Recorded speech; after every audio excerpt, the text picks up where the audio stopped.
Hello friends, मेरे digital classes में आप लोग का बहुत बहुत फिर से नए सेशन में स्वागत करता हूं। तो चलिए हम मिडिवल हिस्ट्री के जो क्वेश्चन हम स्टार्ट करते हैं। इसके पहले बता दूं, मॉडर्न हिस्ट्री में कंप्लीट कराया हूं, एंशियंट हिस्ट्री में यहाँ पे कवर करा चुका हूं। जितने भी क्वेश्चन जो कंटेंट पे मैं ज़्यादा फोकस करता हूं। जितने भी क्वेश्चन जो कंटेंट तैयार किया जाता है, लूसेंट से क्वेश्चन और कंटेंट को तैयार किया जाता है। यहाँ से आप कोई भी क्वेश्चन पेपर उठा कर सॉल्व कर सकते हैं। प्रीवियस ईयर मॉक टेस्ट लगा के भी देख सकते हैं। कोई भी एग्ज़ाम के प्रिपरेशन कर रहे हैं, कहीं से भी क्वेश्चन पेपर आप उठा के कर सकते हैं यहाँ पे। तो चलिए सेशन को बढ़ाते इससे लगभग 125 क्वेश्चन। तो पिछले क्लासेस में 225 क्वेश्चन मैं कवर कराया था और हम यहाँ से 226वां क्वेश्चन से स्टार्ट करेंगे। तो जितने भी पिछले क्लासेस में हो इसको जाके देख लीजिएगा। सारे क्वेश्चन जो है इम्पोर्टेंट है। कोई भी एग्ज़ाम का प्रिपरेशन, एसएससी, रेलवे, यूपीएससी, कोई भी स्टेट में, पीएससी, व्यापम, कोई भी एग्ज़ाम हो, लगभग सभी एग्ज़ाम के लिए यहाँ पे इम्पोर्टेंट है। तो चलिए सेशन को बढ़ाते आगे और स्टार्ट करते हैं क्वेश्चन को। तो शाहजहाँ 225, ठीक 226 स्टार्ट करेंगे। शाहजहाँ थी, इनकी माँ कौन थी? शाहजहाँ की इनकी माता कौन थी? इनकी माँ कौन थी? नूरजहाँ, साहिब जमाल, जगत गोसाई, या इनको जोधा भाई भी कहा जाता है। तो ऑप्शन में अगर जगत गोसाई दिया है तो जगत गोसाई लगाइएगा, जोधा भाई है तो जोधा भाई लगाइए। और आपका डी ऑप्शन है शरीफ उन्नीसा। तो इसका कौन सा आंसर करेक्ट आंसर हो जाएगा? तो शाहजहाँ की जो माँ कौन थी? तो इसका सी ऑप्शन करेक्ट आंसर हो जाएगा। जगत गोसाई और जोधा भाई दोनों एक ही हैं। तो इनकी माँ थी, शाहजहाँ की माँ थी जोधा भाई, जगत गोसाई। तो ऑप्शन जो भी रहेगा इस हिसाब से लगाइएगा। तो 1592 में मुग़ल बादशाह जो शाहजहाँ का इनका यान के द्वारा जन्म हुआ था। और जोधा बाई इनकी माँ थी। और इनके पिता कौन थे? इनके पिता कौन थे जी? तो इनका पिता थे आपके जहांगीर, इनके पिताजी थे। तो इसको याद रखें, इनके माता जोधाबाई, इनके पिता जहांगीर इनके पिता थे। तो इनका जो जन्म कब हुआ था? तो 1592 में इनका जन्म हुआ था। तो इसको याद रखिएगा। अगला क्वेश्चन देखते हैं। अगला क्वेश्चन देखते हैं। शाहजहाँ ये आपके किस वर्ष गद्दी पे बैठे थे इनके द्वारा? तो शाहजहाँ इनके दो शासन काल कब स्टार्ट होता है? गद्दी पे कब बैठा था? 1628 में, 1605 में, 1658 में या 1670 में? तो ये गद्दी पे बैठा था आपका, कब बैठा था? तो इनके द्वारा 1600 यहाँ पे 28। तो जो भी ऑप्शन रहेगा, अगर 1627 भी दिया रहेगा तो 1627 से 28 के बीच ये आपके 1628, ठीक 1627 में इनके पिताजी की मृत्यु हुई थी। फिर 1628 में इन्होंने यहाँ पे 24 फरवरी 1628 24 फरवरी 1628 में इन्होंने यहाँ पे गद्दी पे बैठी थी। तो इनके पिता 1627 में मतलब इनके 1627 में पिता की मृत्यु के बाद 1628 में इन पे राजगद्दी इन्होंने सौंपी गई थी। गद्दी पे बैठे थे, तो इसको याद रखिएगा। अगला क्वेश्चन देखते हैं। शेर शाह सूरी का मकबरा कहाँ पे स्थित है? शेर शाह सूरी का मकबरा कहाँ पे स्थित है? लाहौर में, दिल्ली में, सासाराम में या आपके आगरा में? तो इनका जो मकबरा कहाँ पे बना है, शेर शाह सूरी का मकबरा, इन्होंने बहुत सारे काम करा है। आपके GT road, grand trunk road के नाम से जाना जाता है। तो कलकत्ता से अमृतसर, कल बताया भी था, कलकत्ता से अमृतसर तक ये जुड़ा हुआ है। ये आपके सासाराम में इनका मकबरा बना हो। तो शेर शाह के जो मकबरा है ये आपके बिहार में ही स्थित है, याद रखिएगा। तो बिहार में स्थित है आपका सासाराम। तो ये आपके यहाँ पे स्थित है। और इसका जो निर्माण करवाया गया था 1545 में 1545 में इसका निर्माण 16 अगस्त 1545 में इसका निर्माण करवाया गया था। तो इसका सी ऑप्शन कोष्टक में बिहार रहेगा, तो उसके हिसाब से भी लगा सकते हैं। अगला क्वेश्चन देखते हैं। पांचवें सिख गुरु अर्जुन देव किस मुगल सम्राट के समकालीन थे? अकबर, जहांगीर, शाहजहां या आपके औरंगजेब? तो पांचवें सिख गुरु अर्जुन देव किस मुगल सम्राट के समकालीन थे? तो ये आपके किसके समकालीन थे? तो आपके जहांगीर के समकालीन थे। इनके शासनकाल में से संबंधित है, इनके शासनकाल में इनको बुलवाया गया था। और जो पांचवें जो सिख गुरु अर्जुन देव, इनके द्वारा बहुत सारे काम करवाए गए थे। 1570 ईस्वी में इन्होंने 1570 ईस्वी में इन्होंने जो अमृत सरोवर जो तालाब है इनके द्वारा बनाया गया था, अब जिसको स्वर्ण मंदिर के नाम से जाना जाता है। तो ये आपके अमृतसर में स्थित है, तो इसको याद रखिएगा। तो इनके द्वारा करवाया गया था और आपके जहांगीर के शासनकाल से संबंधित है। गुरु अर्जुन देव पांचवें सिख गुरु है।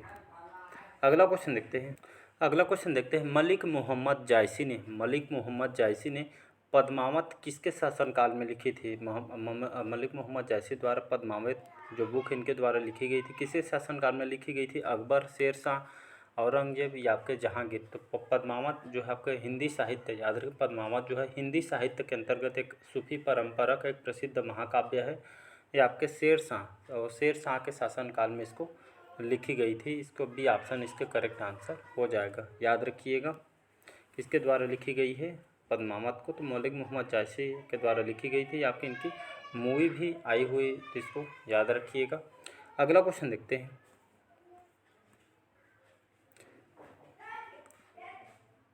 सिखों के जो पांचवें गुरु अर्जुन देव को मौत की सज़ा देने वाला मुगल शासक कौन था? सिखों के पांचवें गुरु अर्जुन देव को मौत की सज़ा देने वाले मुगल शासक कौन था? शाहजहाँ, औरंगजेब, मोहम्मद शाह या आपके जहांगीर? तो इसका जो करेक्ट आंसर हो जाएगा आपका जहांगीर, इसका करेक्ट आंसर हो जाएगा। याद रखिए जहांगीर ने, डी ऑप्शन। तो सिखों के जो पांचवें गुरु अर्जुन देव, ये मौत की सज़ा देने वाले जो मुगल शासक आपका जहांगीर थे, इन्होंने 1606 ईस्वी में इन्होंने इनको एक षड्यंत्र में इनको फंसा के, मतलब षड्यंत्र का आरोप लगाकर इनको यहाँ पे मृत्युदंड दे दी गई थी। तो आपके किसके शासनकाल में? तो जहांगीर के शासनकाल में इनको मृत्युदंड दिया गया था षड्यंत्र आरोप पे लगाकर। अगला क्वेश्चन देखते हैं। शाहजहाँ की जो प्रिय पत्नी मुमताज महल का मूल नाम क्या था? शाहजहाँ की जो प्रिय पत्नी थी मुमताज महल, इनका मूल नाम क्या था? मेहरुन्निसा, फतेहपुर महल, अर्जुमंद बानो या आपका इज उन्निसा? तो इसका जो करेक्ट आंसर जो हो जाएगा सी ऑप्शन हो जाएगा, अर्जुमंद बानो इनका वास्तविक नाम था। शाहजहाँ की बहुत ही खास पत्नी थी, प्रिय पत्नी थी। तो इनके पत्नी थे मुमताज महल, इनका वास्तविक नाम अर्जुमंद बानो था। और शाहजहाँ के द्वारा बहुत ही उनके याद में प्यार के निशानी भी कहा जाता है। तो इनके द्वारा ताजमहल का भी निर्माण करवाया गया था और इनके प्यार के निशानी भी कहा जाता है ताजमहल को, और इसका निर्माण इनके द्वारा करवाया गया था। और साथ ही साथ 3 पुस्तक भी इनके द्वारा खास इनके ऊपर बेस्ट लिखी भी गई है, तो इसको याद रखिएगा। बाकी और ताजमहल से क्वेश्चन अगला और देखेंगे जैसे जैसे क्वेश्चन आएगा। ताजमहल का निर्माण किस वर्ष प्रारंभ हुआ था? ताजमहल का जो निर्माण किस वर्ष प्रारंभ हुआ था? 1648 में, 1632 में, 1631 में या 1634 में? तो ताजमहल का निर्माण यहाँ पे किस वर्ष प्रारंभ हुआ था? बन के तैयार नहीं, यहाँ पे निर्माण इसका 1632 याद रखिएगा। तो यहाँ पे प्रारंभ हुआ था 1632 में, 1632 से इसमें निर्माण करने स्टार्ट हुआ था, शुरू किया था। और 1648 में आपका काम पूरा हुआ था, जिसमें 20,000 मजदूर इस यहाँ पे ताजमहल को बनाने में 20,000 मजदूर इसमें लगे हुए थे ताजमहल को बनाने में। और इसको यूनेस्को की जो सूची में इसको शामिल भी किया गया है। और इसके वास्तुकार कौन हैं? आपके रेलवे एसएससी में कई बार एग्जाम में पूछा गया है। ताजमहल जो निर्माण किया गया था उसके वास्तुकार कौन थे? इसका डिज़ाइन किसके द्वारा किया गया था? तो याद रखें, नाम को याद रखिएगा, उस्ताद अहमद लाहौरी। याद रखिएगा उस्ताद अहमद लाहौरी। उस्ताद अहमद लाहौरी एक वास्तुकार थे, डिज़ाइन इनके द्वारा करवाया गया था। तो इसको याद रखिए, एग्जाम में भी क्वेश्चन ये आपका पूछा गया है।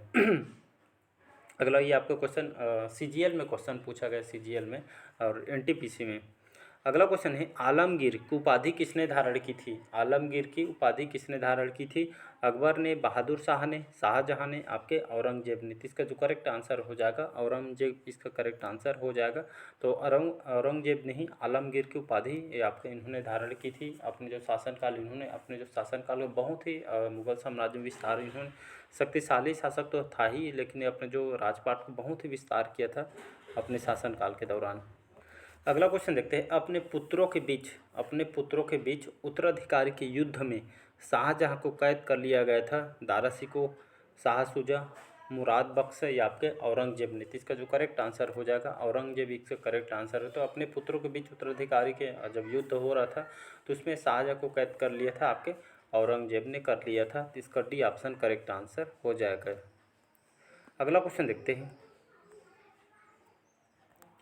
किस मुगल सम्राट ने 9वें गुरु जो तेग बहादुर को पकड़ लिया और बाद में उन्हें मार डाला था? शाहजहाँ ने, औरंगजेब ने, जहांगीर ने या आपके बहादुर शाह ने? तो इसका जो करेक्ट आंसर जो हो जाएगा आपका कौन सा आंसर हो जाएगा जी? औरंगजेब इसका करेक्ट आंसर हो जाएगा। तो औरंगजेब नहीं, जो एक मुग़ल सम्राट के शासक थे औरंगजेब मुग़ल साम्राज्य का, तो ये आपके जो 9वें क्रम के जो तेग बहादुर को इनको पकड़ लिया था अपने दरबार में बुला के इनको मरवा मतलब यहाँ पे मरवाया गया था इनके द्वारा, जहाँ औरंगजेब के द्वारा। अगला क्वेश्चन देखते हैं, किस मुग़ल बादशाह को जिंदा पीर या जीवित संत कहा जाता है? जो कौन से जो मुग़ल बादशाह जिनको जिंदा पीर और जीवित संत कहा जाता था? अकबर को, औरंगजेब को, शाहजहाँ को या आपके जहांगीर को? तो इसका जो करेक्ट आंसर हो जाएगा, करेक्ट आंसर हो जाएगा यहाँ पे औरंगजेब इसका करेक्ट आंसर हो जाएगा, बी ऑप्शन हो जाएगा। तो इस मुग़ल बादशाह को जिंदा पीर या जीवित संत, इनको जीवित संत कहा जाता है। क्यों कहा जाता था? ये औरंगजेब बहुत ही कहने का मतलब ये अपने जो जो दिनचर्या के जो खर्च होते थे, औरंगजेब अपने खर्चे के लिए यहाँ पे कुरान यहाँ पे जो कुरान वगैरह लिखता था, और साथ ही साथ कुरान के साथ ही आपका यहाँ पे लिखता था, कुरान वगैरह लिखने का काम करता था। साथ ही साथ ये आपके लिखने के साथ साथ टोपी वगैरह भी आपका सिलने का भी काम करता था आपके औरंगजेब के द्वारा, और इन्हीं के कारण इनको जिंदा पीर के संज्ञा इसको दी गई है। तो इसको याद रखिए, इसका जो करेक्ट आंसर हो जाएगा आपका औरंगजेब इसका करेक्ट आंसर हो जाएगा। अगला क्वेश्चन देखते हैं, मुगल विजय किसके शासनकाल में यहाँ पे चरमोत्कर्ष पर पहुँची थी? अकबर, औरंगजेब, बहादुर शाह या आपके शाहजहाँ? तो इसका जो करेक्ट आंसर हो जाएगा, तो इन्हीं के शासनकाल को, जो आपके शाहजहाँ के शासनकाल को, जो मुग़ल विजय के दौरान के शासनकाल में चरमोत्कर्ष पर पहुँची थी कुछ टाइम पहले बताया। इनके जो शासनकाल में बहुत ही अपने जो साम्राज्य को बहुत ही विस्तार किया था, बहुत ही शक्तिशाली शासक था। तो इसको याद रखिएगा। तो मुग़ल विजय अभियान के तहत यहाँ पे मुग़लों में से सबसे शक्तिशाली शासक में इसको कहा जाता है शाहजहाँ को। अगला क्वेश्चन देखते हैं, ताजमहल का निर्माण ये आपके कौन से वर्ष पूरा हुआ था? ताजमहल का जो निर्माण आपका कौन से वर्ष यहाँ पे इसको पूरा किया गया था? 1648 में, 1632 में, 1634 में या 1659? तो कुछ टाइम पहले ही आपको बताया कि ताजमहल का जो निर्माण जो कार्य हुआ था आपके 1632 में इसको बनाना स्टार्ट किया था, और आपके बन के तैयार हुआ था आपके 1648 में आपका बन के तैयार हुआ था। लेकिन फिर भी इसमें गेट वगैरह जो बहुत कुछ यहाँ पे बचा हुआ था, तो टोटल गेट वगैरह यहाँ पे 1664 में पूरा समय लग गया था, लेकिन 1648 आपको आंसर में लेना है। 1632 में स्टार्टिंग किया था, 1648 में यहाँ पे पूरा कंप्लीट हो गया था, और इसमें लगभग 20,000 मजदूर इसको बनाने में यहाँ पे लगे थे, और यूनेस्को की सूची में इसको शामिल किया गया। इसमें जो डिज़ाइन जो वास्तुकार जो है थे इसमें कौन थे? तो आपके उस्ताद अहमद लाहौरी इसके जो कि यहाँ पे वास्तुकार थे, इसके द्वारा डिज़ाइन किया गया था ताजमहल का। तो इसको याद रखिएगा। किसके याद में बनवाया गया था कमेंट करके बताइएगा। आज का क्वेश्चन है ताजमहल किसकी याद में बनवाया गया था, कमेंट करके बताइएगा। बताया हूँ लेकिन आपको एक बार कॉल कीजिएगा। अगला क्वेश्चन देखते हैं, लास्ट क्वेश्चन देखते हैं, किस मुग़ल सम्राट के शासनकाल को मुग़ल साम्राज्य का स्वर्ण युग कहा जाता है? किस मुग़ल सम्राट के शासनकाल को मुग़ल साम्राज्य का स्वर्ण युग कहा जाता है?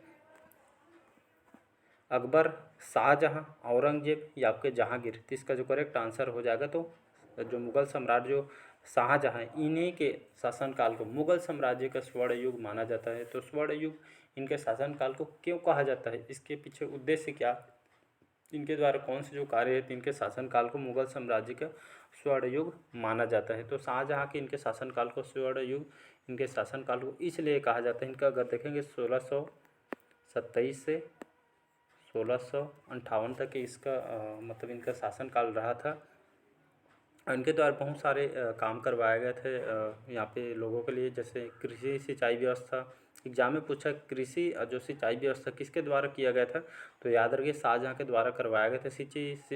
कृषि विभाग, सिंचाई व्यवस्था ये आपके सुधार इनके द्वारा करवाया गया था। साथ ही साथ नहरों का भी निर्माण इसके द्वारा करवाया गया था, और अपने पूर्वजों की भांति इनके द्वारा, अपने जो पूर्वज दादा परदादा के भांति इन्होंने शाहजहाँ भी आपके शिक्षा और आपके साहित्य के क्षेत्र में यहाँ पे इनको संरक्षण भी किया गया था, और साथ ही साथ इनके द्वारा यहाँ पे कला के क्षेत्र में, कला वगैरह के क्षेत्र में यहाँ पे बहुत ही प्रगति हुई थी इनके शासनकाल में। तो इसको याद रखिएगा। तो चलिए आज के सेशन यहीं तक रखते हैं। कमेंट करके ज़रूर बताइए आज के सेशन कैसा लगा। और आगरा का जो निर्माण करवाया गया था किसके याद में बनवाया गया था, इसको कमेंट बॉक्स में कमेंट करके बताइएगा। तो चलिए आज के सेशन यहीं तक रखते हैं, मिलते हैं अगले पार्ट में। आज के सेशन यहीं तक रखते हैं। Thank you.